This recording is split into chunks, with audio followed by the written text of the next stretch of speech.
Hace, creo que fue este año, ¿no? No creo.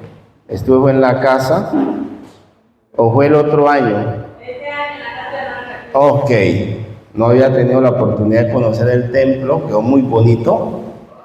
Pero bueno, Dios es bueno. Dios es bueno y ya hoy estamos aquí. Ya mi hermano Jenner ya me presentó. Mi nombre es José Valois. En el momento asisto a la iglesia del Paraíso. Y pues bueno, Dios nos hizo la invitación y hemos venido a trazar su palabra en este precioso lugar. Amén. Bien, vamos a orar para que sea el Señor que una vez más nos dirija, que necesitamos siempre su bendición. Amén. Señor y buen Dios, que tu morada está en lo alto de los cielos. Para ti sea la honra, la gloria por los siglos de los siglos. Oh Dios, te damos gracias por este día que ha terminado y nos ha regalado la oportunidad de poder disfrutar de una noche más.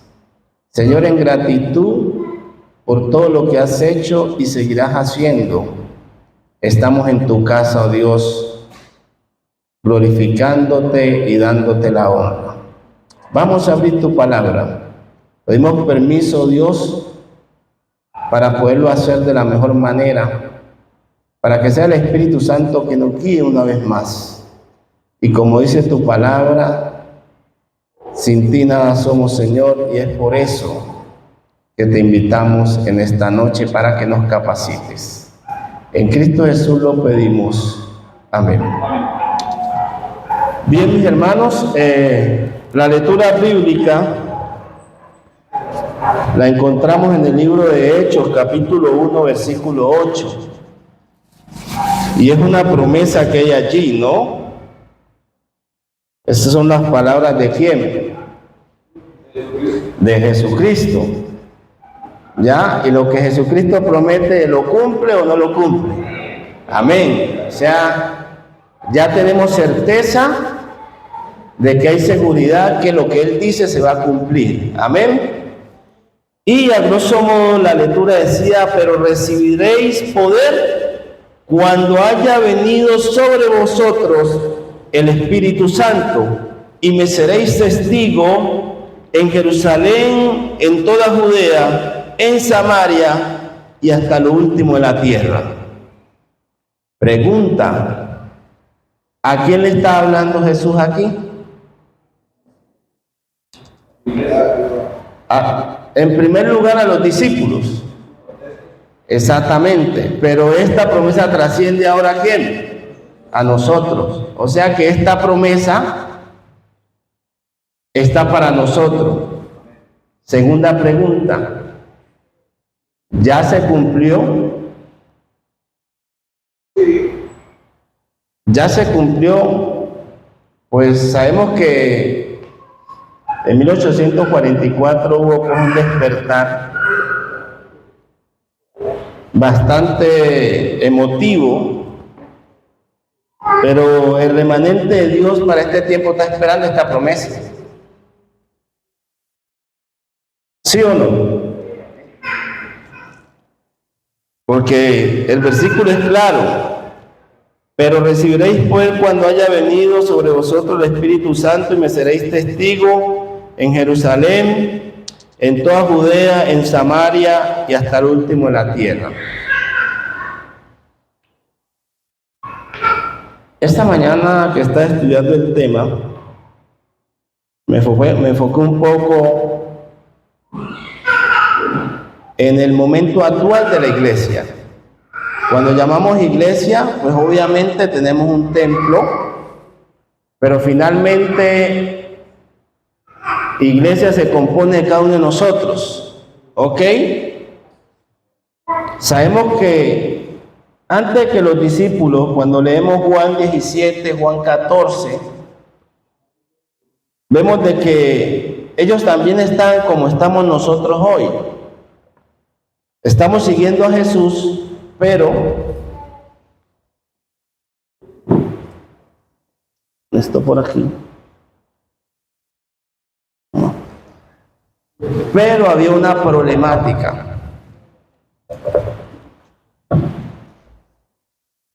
Antes de que los discípulos, ese día 50, en aquel aposento alto,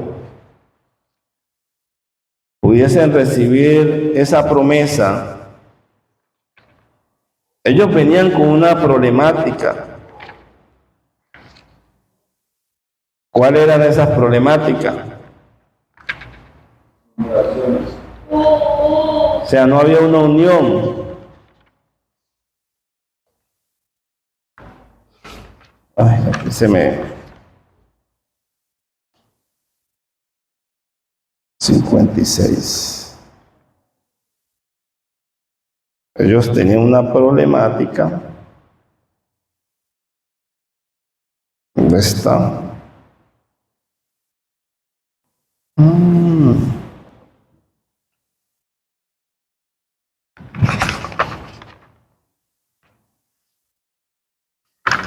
Aquí está.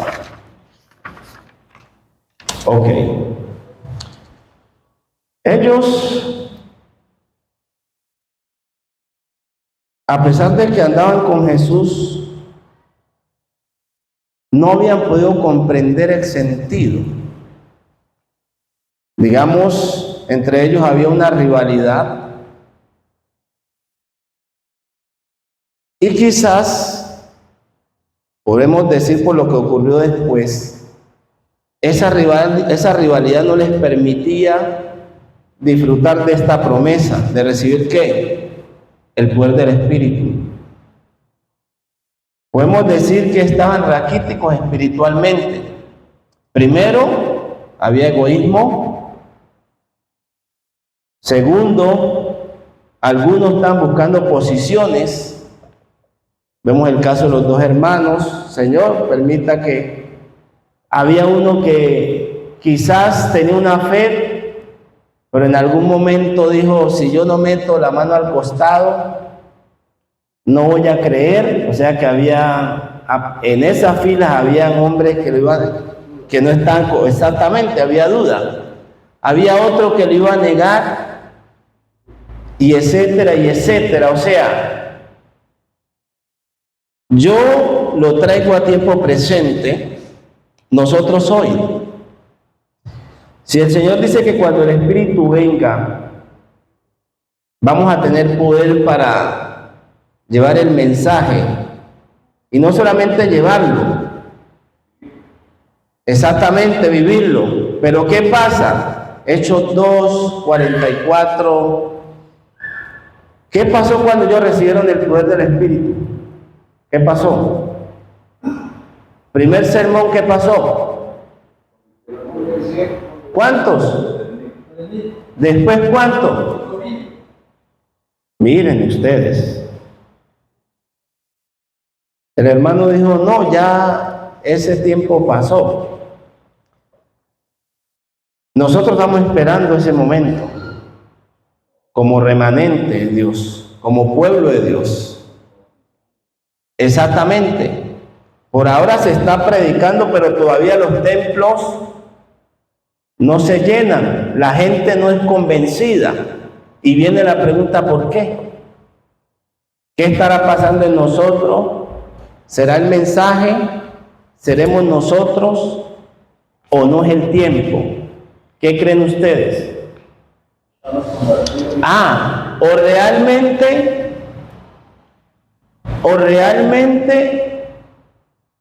no estamos viviendo esa unión que, digamos, por necesidad tenemos que vivir. ¿Ya? Y claramente, cuando los discípulos fueron a aquel aposento alto, dice que en ese momento ya empezaron a dejar todo lo que los ataba, esos prejuicios y esas cosas, y esa rivalidad, y esas angustias, etcétera. O sea, se dedicaron 100% al Señor. Al punto que Hechos dice que no estaban ociosos, sino que ¿qué están haciendo? Eran perseverantes ¿en qué? en la oración, Hechos 1:14, ahí está. Dice aquí, y todos perseverar unánime. Hechos capítulo 1, versículo 14. En oración y ruego con las mujeres y con María, la Madre de Jesús, y con sus hermanos.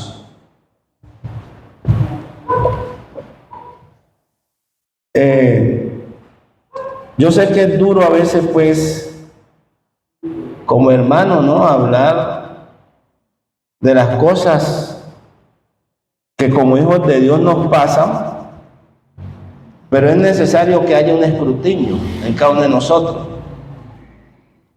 Porque mis hermanos, la tercera persona de la deidad, que es el Espíritu Santo, de hecho, es una de las promesas cuando Jesús hace su ascensión al cielo, dice que es necesario que Él se vaya porque va a enviar ¿qué? Al Consolador. ¿Y el Consolador es quién? El Espíritu Santo, y estará con nosotros todos los días. Y no solamente va a estar allí, sino que nos va a guiar ¿a qué? A toda verdad. Nos va a ayudar. Pero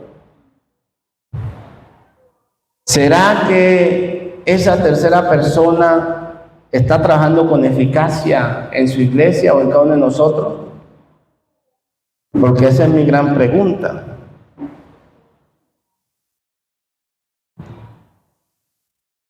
Esa es la gran pregunta.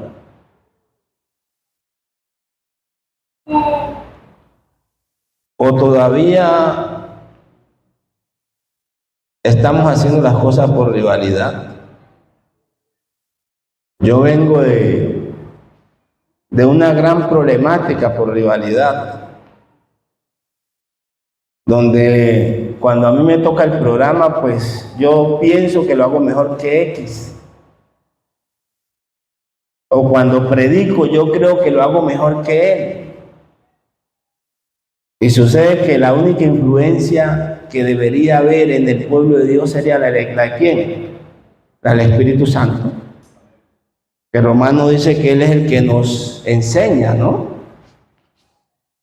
Yo quiero leer unas características aquí sobre el Espíritu Santo. Dice, Dios el Espíritu eterno desempeñó parte activa con el Padre y el Hijo en la creación.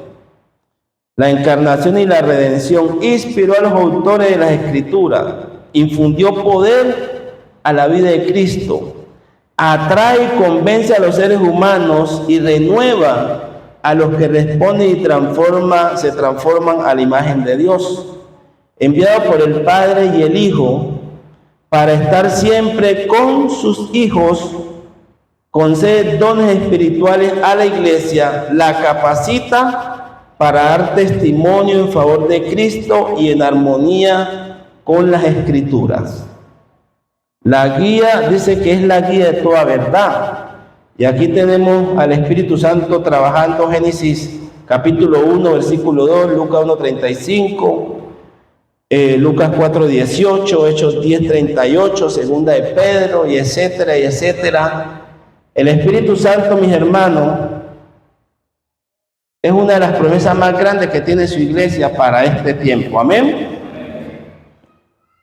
No sé si usted y yo, por algún motivo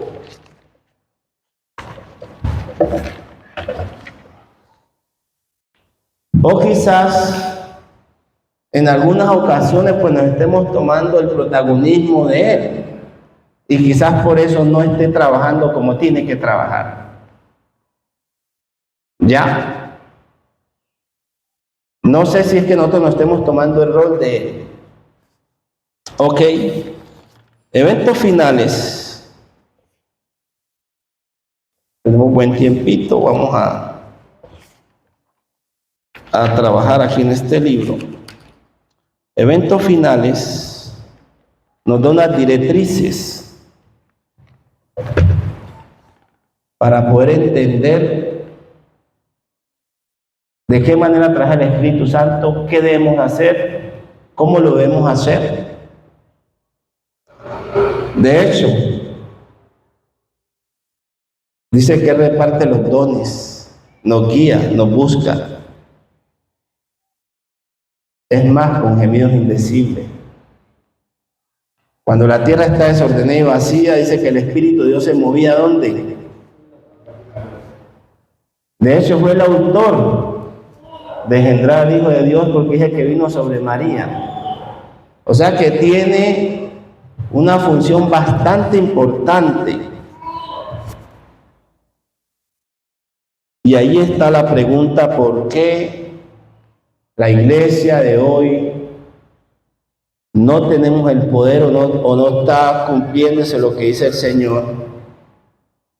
¿O por qué nosotros no se está cumpliendo lo que dice Hechos capítulo 1, versículo 8? ¿Qué nos está faltando? Dice la sierva del Señor: y haré descender sobre vosotros lluvia temprana y tardía. Dice que en el oriente la lluvia temprana cae en el tiempo de la siembra. Es necesaria para que la semilla germine. Gracias a la influencia de esta lluvia fertilizante aparecen los tiernos brotes. La lluvia tardía que cae hacia el final de la temporada madurará el grano y lo preparará para la siega. El Señor emplea estos fenómenos naturales para ilustrar la obra del Espíritu Santo. Así como el rocío y la lluvia caen al principio para que la semilla germine y luego para que la cosecha madure, se da el Espíritu Santo para que lleve a cabo a través de sus etapas el proceso de crecimiento espiritual. La maduración del grano representa la terminación de la obra de la Iglesia de Dios en el alma. Mediante el poder del Espíritu Santo se ha de perfeccionar el carácter a la imagen moral de Dios. Debemos ser totalmente transformados a la semejanza de ¿quién? De Cristo. Amén. Sigue diciendo: la lluvia tardía que madura la cosecha de la tierra representa la gracia espiritual que preparará a la iglesia para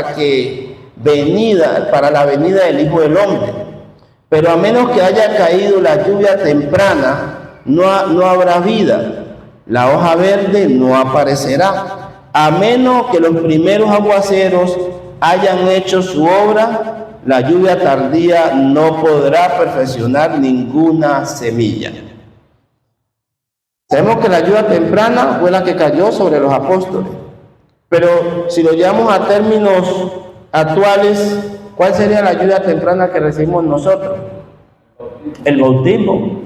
En el momento que conocemos a Jesús, hacemos voto público, nos bautizamos, en ese momento empiezan a caer las lluvias tempranas. O sea, empieza el crecimiento en Cristo de cada hijo de Dios que llega a los pies de Él.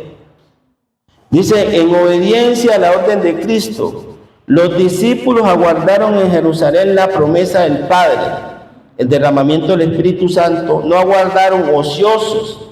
El relato que dice: estaban de continuo en el templo, alabando, bendiciendo a Dios. Esto lo encontramos en Lucas 24, 53. Dice: mientras los discípulos esperaban el cumplimiento de la promesa, 1. Humillaron sus corazones con verdadero arrepentimiento. 2. Confesaron su incredulidad. Los discípulos oraron con intenso fervor, pidiendo capacidad para encontrarse con los hombres y en su trato diario hablar la palabra que podían guiar a los pecadores a Cristo, poniendo aparte toda diferencia, todo deseo de supremacía. Se unieron en estrecho compañerismo cristiano. O sea que la hermana Juan está diciendo aquí cuál fue la clave. ¿Qué dije yo en primer lugar?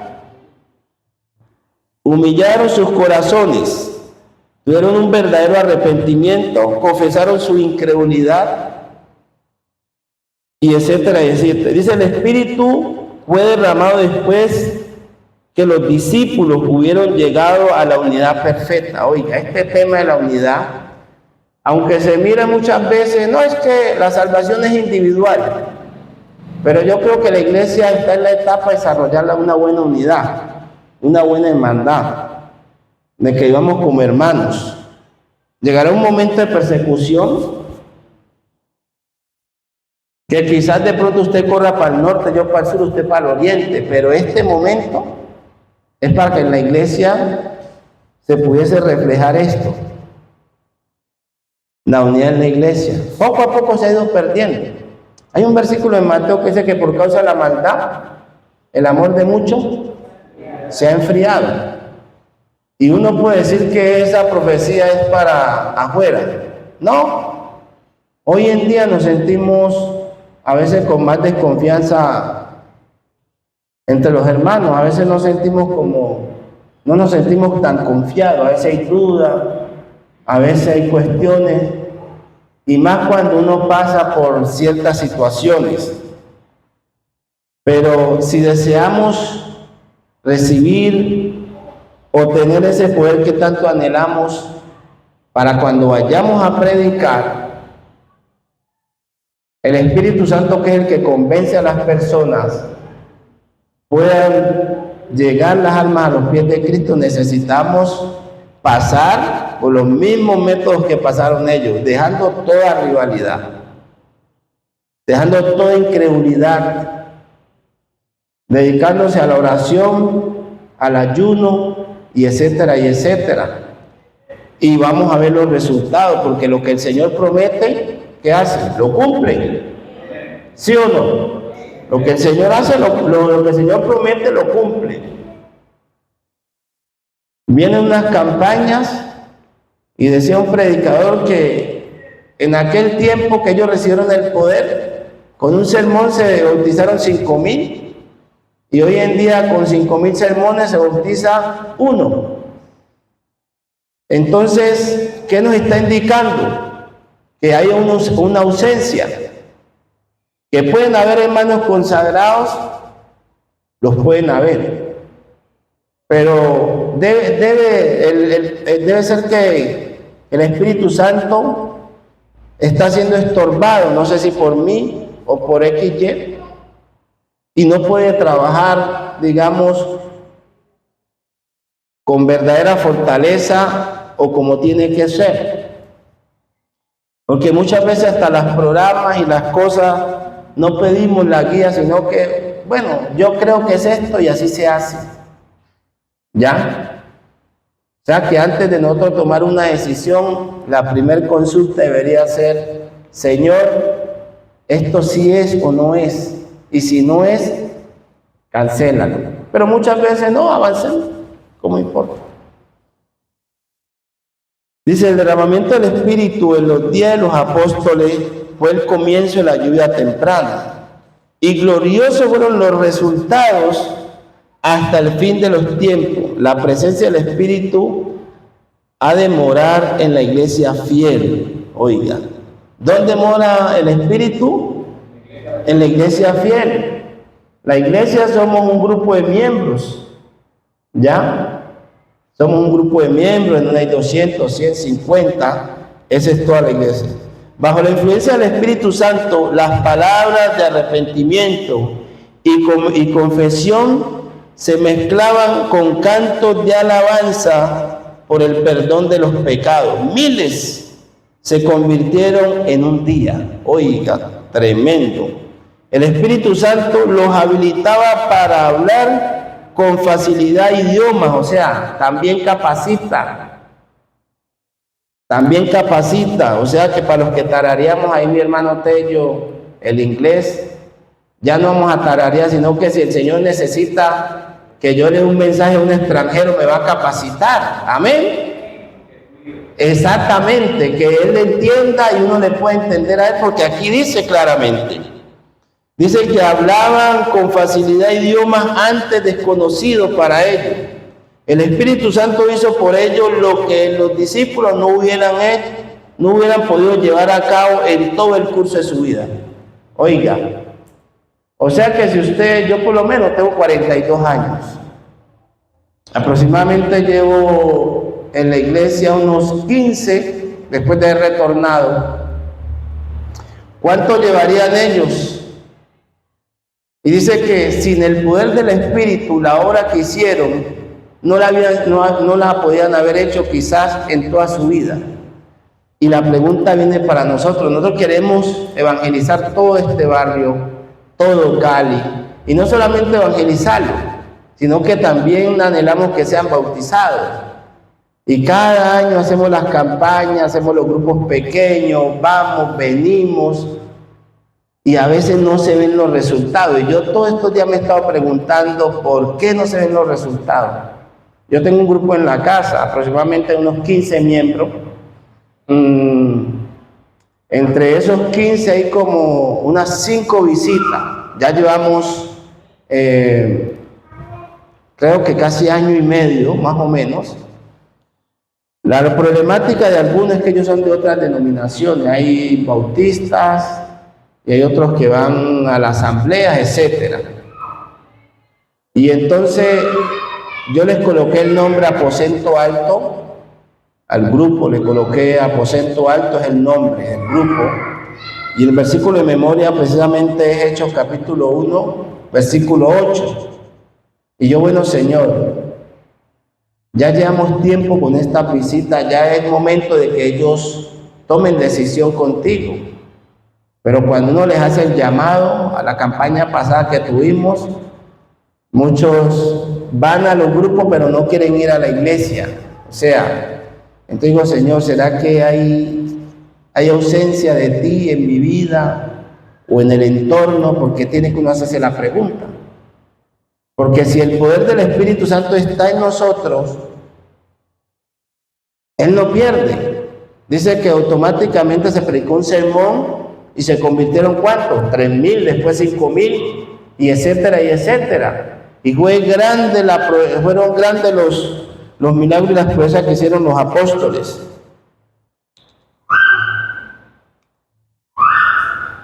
Dice aquí, el Espíritu Santo hizo por ello, dice, sus corazones estaban sobrecargados con una benevolencia tan plena, tan profunda, de tanto alcance, que los impelía a ir a los confines de la tierra para testificar del poder de Cristo.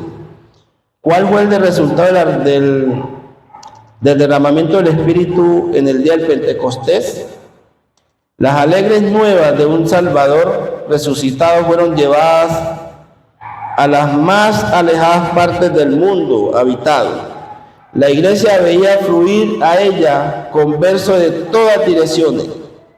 Los apóstoles se reconvertían. La ambición de los creyentes era revelar la semejanza del carácter de Cristo y trabajar para el engrandecimiento de su reino. O sea, no había otro enfoque, no había otra tarea, sino que era el predicar a Cristo y llevar almas a los pies de Cristo. Hoy en día, pues, a veces el trabajo nos ocupa, vivimos corriendo, ya el tiempo no nos alcanza a muchos, algunos tratan de hacerlo, pero no hay esa unidad, no hay ese todo, como dice el Señor, si lo buscaremos como a tesoro escondido, ¿ya? El derramamiento del Espíritu en los días de los apóstoles fue la lluvia temprana y glorioso fue el resultado, pero la lluvia tardía será más abundante. O sea, para el remanente de Dios en los últimos tiempos dice que la lluvia tardía será más abundante. O sea, que vamos a predicar y se van a bautizar más de 3,000. O serán muchos los obreros por los barrios, por las casas, por todos lados, como cuando fuimos a Yotoco. No sé cuántos fueron a Yotoco aquí hace como 2 años. Yo creo que Yotoco en su vida había vivido algo así. Que no volvimos, pero yo entre mí decía, oiga, qué impacto tan bueno de ser constante. ¿Cuántas almas llegarían? Lo hicimos una vez, se impactó, se llevó el conflicto, pero la gente veía que en todos lados subían y tocaban y dejaban, y yo creo que ellos en su vida no habían vivido un impacto tan bonito como ese. Yo quedé impresionado, dice, qué rico que fuera en cada barrio de Cali. Vamos a tomarnos este barrio así como ese. Yo le decía al presidente, ¿por qué deberíamos hacer lo mismo en cada barrio de Cali? Bueno, vamos a tomar tal barrio, le vamos a tomar el otro barrio, orando y predicando, y serían muchas las bendiciones que quizás tendríamos para honra y gloria de Dios. Amén. Pero tenemos que seguir avanzando, tenemos que seguirnos preparando para que esta iglesia pueda crecer y las almas puedan llegar, ya que un domingo, un miércoles que lo hacemos en Paraíso, no hayan sillas vacías, sino que antes tuviésemos que, hermano, coloquemos allá afuera porque no cabemos. Hoy en día estamos clamando porque cada día las iglesias, digamos, en mi Paraíso, llevo 13 años allí, cada día somos menos. Y duele, hermano, duele. Cada día nos vemos a veces más poquitos, a veces sí, a veces no. Y uno dice, Dios mío, ¿qué está pasando? ¿Qué está pasando? Y por eso, como cristianos, tenemos que hacernos la pregunta. Que la salvación es individual, sí, pero también los hijos de Dios tienen que sentir deseo por salvar las almas. Claro, porque es que usted no quiere ser bendecido solo, sino que usted quiere que así como usted anhela ir al cielo, muchos puedan ir. Y esa es una labor que Dios nos ha dado el privilegio a nosotros. Obviamente nosotros somos incapaces. Con la ausencia del Espíritu Santo en nuestras vidas somos incapaces. Pero si tenemos el poder del Espíritu, vamos a ser más que vencedores. Y por eso hoy en día es una necesidad. Hoy en día es una necesidad. Ayunar, orar, estar vigilantes para que el Espíritu Santo pueda obrar en nosotros. O sea, que todo el protagonismo salga en mi vida y que sea el único que brille, sea Él, ¿ya? Para que pueda obrar con poder y gloria. Cerca está el fin de la siega de la tierra. Se promete una concesión especial de gracia espiritual para preparar a la iglesia para la venida del Hijo del Hombre. Este derramamiento del Espíritu se comparará con la caída de la lluvia tardía. Antes que los juicios de Dios caigan finalmente sobre la tierra, habrá entre el pueblo del Señor un avivamiento de la piedad primitiva, cual no se ha visto nunca desde los tiempos apostólicos. El Espíritu y el poder de Dios serán derramados sobre los hijos. Esta obra será semejante a la que se realizó en el día del Pentecostés, como la lluvia temprana fue dada en tiempo de la efusión del Espíritu Santo al principio del ministerio evangélico, para hacer crecer la preciosa semilla. Así la lluvia tardía será dada al final de dicho ministerio para hacer madurar la cosecha. Amén.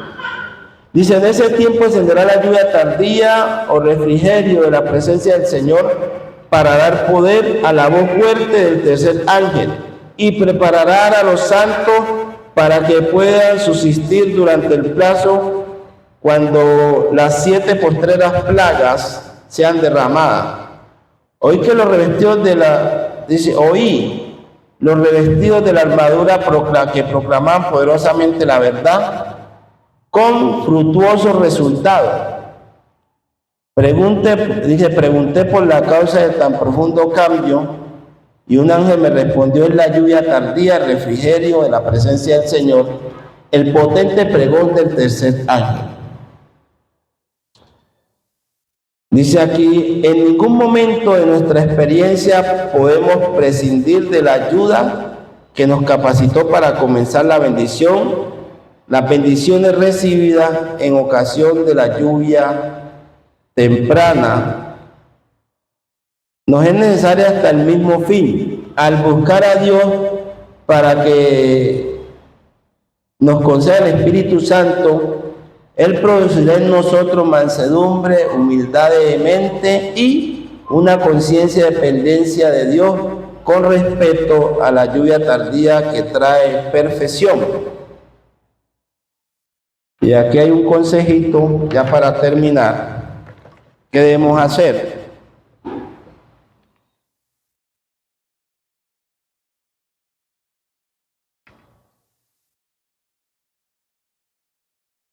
Dice aquí, debemos humillar nuestros corazones en verdadero arrepentimiento. Dice aquí, la mayor y más urgente de todas nuestras necesidades es la de un reavivamiento de la verdad, un reavivamiento de la verdadera piedad en nuestro medio. Procurarlo debería ser nuestra primera obra. Debe haber esfuerzo ferviente para obtener las bendiciones del Señor.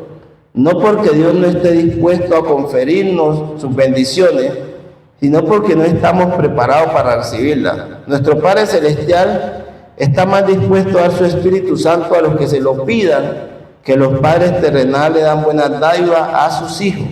Sin embargo, mediante la confesión, la humillación, el arrepentimiento y la oración ferviente, nos corresponde cumplir con las condiciones en virtud de las cuales ha prometido Dios concedernos su bendición. Solo en respuesta a la oración debe esperarse un reavivamiento. Amén. Acá dice otro pedacito. Debe producirse un reavivamiento y una reforma bajo el ministerio del Espíritu Santo. Reavivamiento y reforma son dos cosas diferentes. El reavivamiento significa una renovación de la vida espiritual y un avivamiento de las facultades de la mente y el corazón. Una resurrección de la muerte espiritual. La reforma significa una reorganización, un cambio en ideas y teorías, en hábitos y prácticas. La reforma no producirá el buen fruto de justicia a menos que éste esté conectado con el reavivamiento del Espíritu. El reavivamiento y la reforma han de hacer su obra designada y hacerlo al hacerlo deben fusionarse. Ahí está. Cuando los obreros tengan un Cristo que more permanentemente en las almas, cuando todo egoísmo esté muerto, cuando no haya rivalidad ni lucha por la supremacía, cuando exista unidad, cuando se santifique a sí mismo, de modo que se ve y se siente el amor mutuo, entonces la lluvia de gracia del Espíritu Santo vendrá y sobre ellos tan ciertamente como la promesa de Dios que nunca faltará en una jota o en una tilde. Allí está, mis queridos hermanos. Vamos a dejarlo allí. Cada quien, porque el examen debe ser personal. No es mirando ni a mi hermana, ni yo mirando a mi hermano, sino cada quien debe tener su reavivamiento y reforma con Dios. Cada quien sabe cuál es su lucha, cuál es su problemática, qué es lo que lo aqueja. ¿Ya? Así debe ser. Los discípulos en algún momento les tocó empezar a cambiar personalmente, como dice aquel versículo. Antes de mirar la paja del hermano, debe sacar ¿qué? La viga, ¿ya? Para poder mirar bien ¿qué? La paja que hay en mi hermano. Y para terminar, quiero el libro de Gálatas, capítulo 5.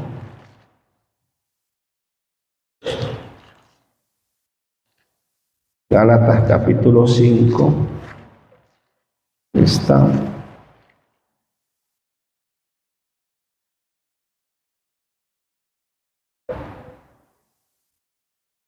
Esto nos refleja Gálatas 5:22.